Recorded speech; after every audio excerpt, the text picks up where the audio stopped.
Jangan kaget ya kalau di Indonesia akan ada hujan salju. Sekali lagi, jangan kaget kalau Katulistiwa akan bersalju. Memang Sontoloyo ini nyeleneh informasinya. Banyak yang bilang ngawur atau ngayal. Namun kalau bicara ada fakta dan data yang berbeda sumbernya dari berita-berita mainstream, Anda harus mulai berpikir. Penyiaran berita mainstream hampir semuanya dikendalikan globalis dan negara dikuasa yang punya agenda propaganda. Maka informasi yang diberikan Bosman jadi terlihat aneh dan ngawur karena memang berbeda sumbernya dengan berita mainstream. Kembali ke climate war atau perang cuaca. Bukan saja perubahan cuaca ya, altered weather. Perang cuaca akan membuat arus angin dunia berubah. Bukan sekedar climate change atau perubahan iklim karena kebodohan dan kecuekan manusia rendah kepedulian alamnya saja yang membuat dunia semakin panas. Bukan, ini lebih kejam lagi. Jauh lebih kejam dari perbuatan Rangga meninggalkan cinta tanpa pesan. Namun ini adalah perbuatan manusia egois, pemimpin egois, negara besar egois, dan globalis cabal egois, yaitu para Thanos yang ingin menjadi penguasa, turun tangan dengan sengaja memasang alat menggeser angin, cuaca, terganggu keseimbangan alam secara global. Inilah yang kita wanti-wanti apa yang akan terjadi setelah pandemi virus berkepanjangan, manusia ditimpa masalah lagi dengan cuaca yang kacau hingga tumbuhan tropis bisa mati, makanan bisa langka. Food war terjadi setelah climate war. Kali ini efeknya lebih mematikan dari pandemi COVID. Center ekuator bergeser, tengah bumi bergeser terhadap matahari. Dunia koplak sampai manusia sadar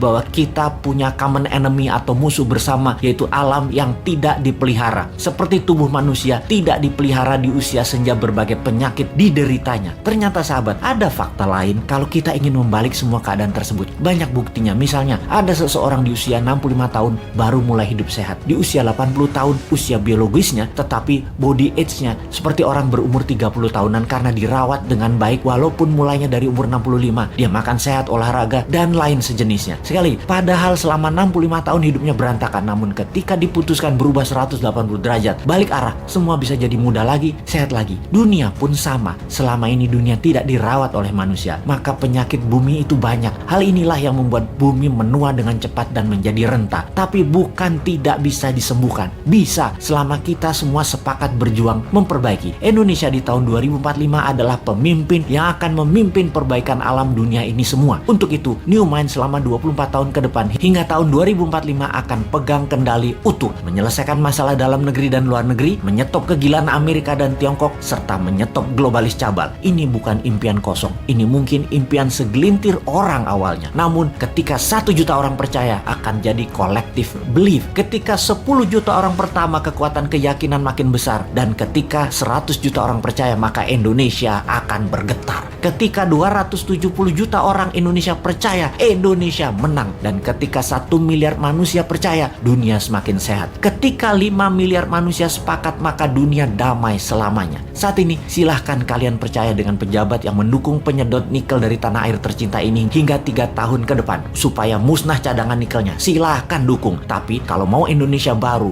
dunia baru, siapkan konsep bernegara yang membuat Indonesia akan menjadi negara superpower. Ubah pola pikir lama dan semua pejabat incumbent termasuk yang mencalonkan di tahun 2024 yang dari incumbent. Mereka semua pikirannya lama. New Mind, siap!